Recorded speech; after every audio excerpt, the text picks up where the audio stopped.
So today I just got some silkies from a guy who I got some goats from.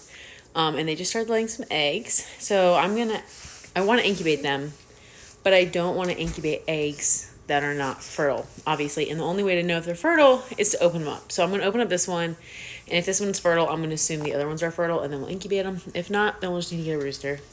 This is my cat's bowl, so I figure if the egg isn't fertile, she can eat it. And I really don't feel like eating an egg right now, so. Let's see. And I think that's fertile. I want to crack another one, just in case. I'm very curious. A little white right there normally tells you it's fertile, so I think it's fertile, but just in case. Egg number 2.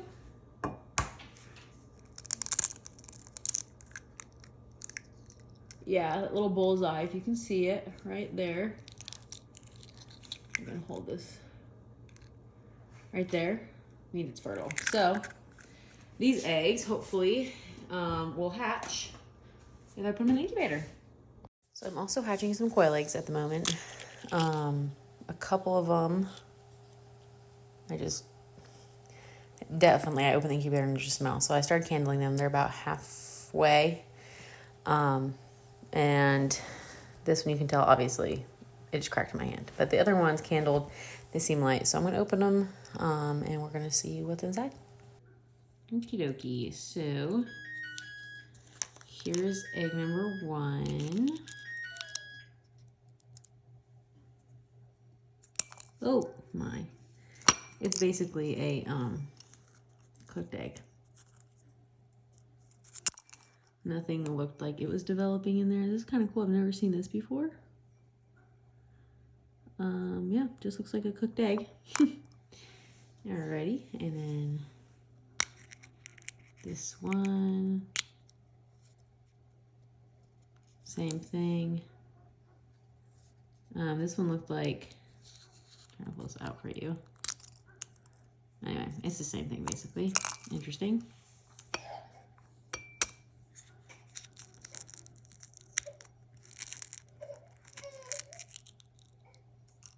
This one, nothing. Oh, maybe.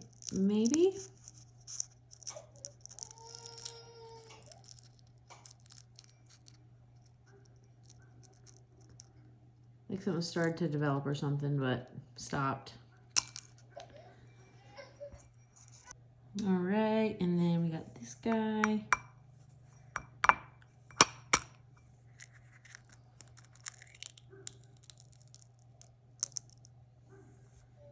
Same thing as the other ones.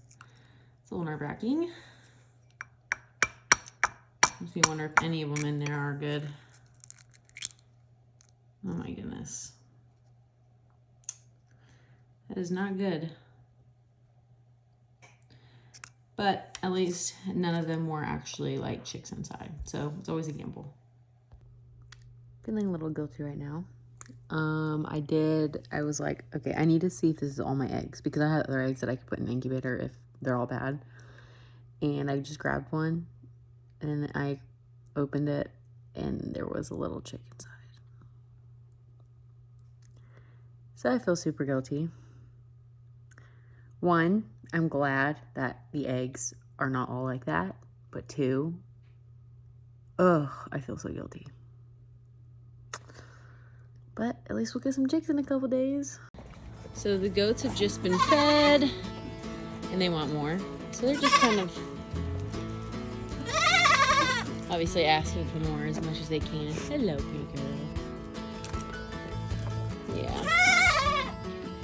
So normally if I'm down here long enough after they eat and finish, I will get their bowls and then I will fill them up for the next day. So all I have to do is just place them in the pen.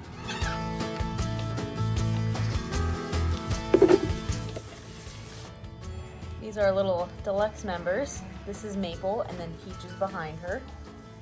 Peaches is just a little less friendly, but Maple's pretty tame.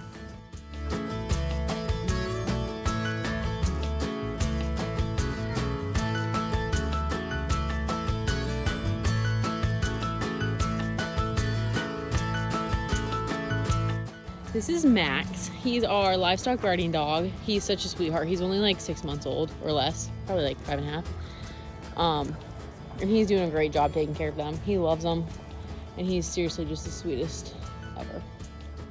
This is Maverick and Selah. They're both Labradoodles. They've got lots of energy. So we're gonna let them run out in the field for a little bit, let them do their thing.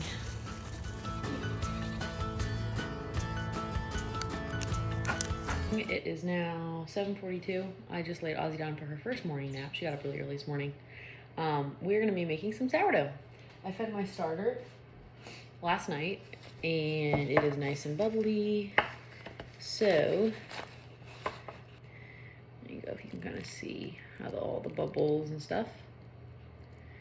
We're doing a double batch today, so we're gonna be doing 200 grams of starter. See how it floats? That's how you know it's good.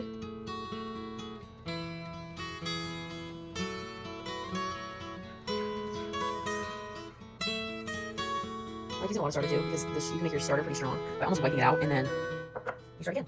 I've never understood this part, but you're supposed to stir it. That makes no sense to me. I feel like I'm just stirring out all of the bubbles, but you stir it until basically it's like looks like a watery milk. Next, we're gonna add 1,000 grams of flour. I don't know if I have enough, but we'll see.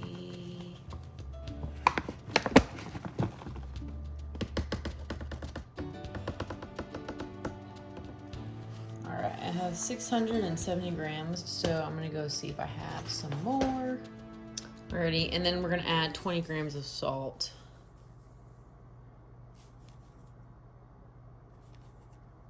There you go. And then we're gonna mix it all together till it becomes like a shaggy consistency. And then we just kind of let it be for a little bit. This is kind of what it's gonna kind of look like when you're done. It's gonna be pretty sticky.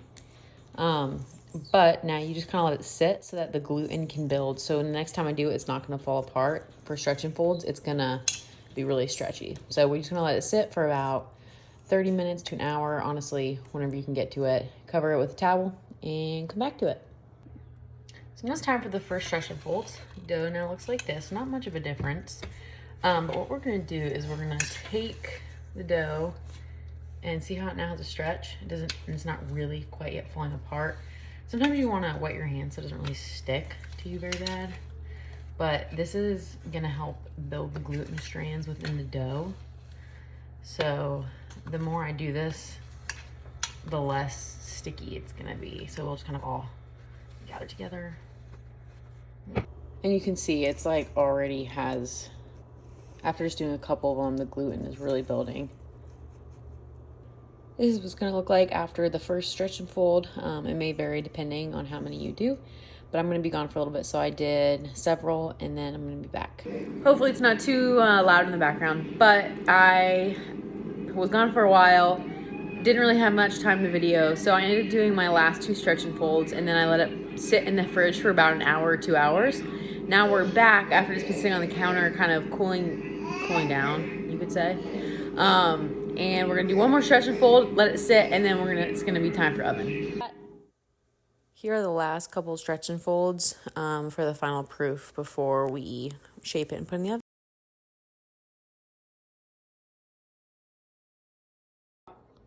While the bread is no, it's not in the fridge anymore. It's on the counter.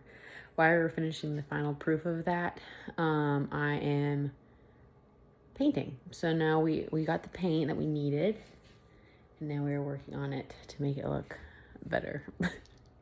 And then in a little bit, I'm going to be putting my first batch of bread in the oven. So I need to actually preheat it. You're going to preheat it to 450, and then you're going to put your Dutch oven in the oven while it's preheating so that it's nice and hot when you put your dough in for the first time. Here you can tell it has risen, and there's bubbles, and you can see the bubbles. So now it's time to shape. So I always recommend put a little bit of flour down. You really don't need that much. Honestly, that was probably even way more than I need. And then we're gonna grab is what it is at this point. And we're gonna try Oh my goodness gracious. This is very sticky. One more handful probably. That's cool, actually. Okay. I recommend getting some of the flour. Anyway, you're supposed to stretch it. Do not follow rules very well, baking rules. But you're supposed to stretch it out. I think you're like supposed to fold it in half or something. And then you roll it like this. And basically, you're trying to fold it in. Kind of click on my flour on itself. Oh, actually. All right. So yeah, added a little bit more flour to my hands, and now I am rolling it kind of like underneath itself to make a little. This is probably good right here while it's heating up. All right. So for the next one, same thing. Flour. Let it fall out. Sometimes needs a little help. See how it's totally sticking together? That's like all the gluten strands. Like that. Alrighty. Sometimes I just kind of do like that. Just kind of start pulling on itself. And it makes a decent sized loaf. I have not mastered this by any means, but I do like making it, and it does taste good. So I also let it sit in the fridge longer than I do, and that's how you can score and make designs on top. But I also don't have a score. I have a sharp knife, but the sharp knife doesn't seem to go. So alrighty, that's about it. And then I'll put like sometimes like a little bit extra flour in the bottom of the bowl, and I'll plop it back in the bowl. And then when it's time to put it in the oven, I just kind of pick it up and put it in the oven, or put it in the Dutch oven. Now we're going to take our bread, put it in the Dutch oven. Also, do not spray your Dutch oven. I can like barely get this stuff off, but it's just from spraying avocado oil. So if you have any tips, let me know. But we'll pop that in there and stick it in our oven. First loaf is finished. Now we are going to take it out and take off the lid and put it in for another 12. Oof, that's hot. 12 minutes.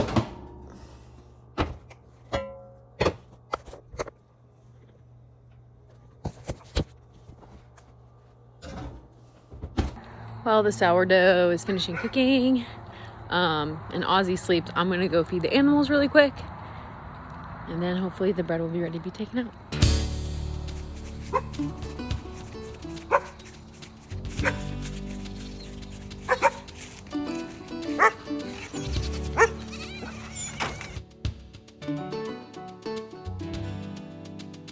Hello.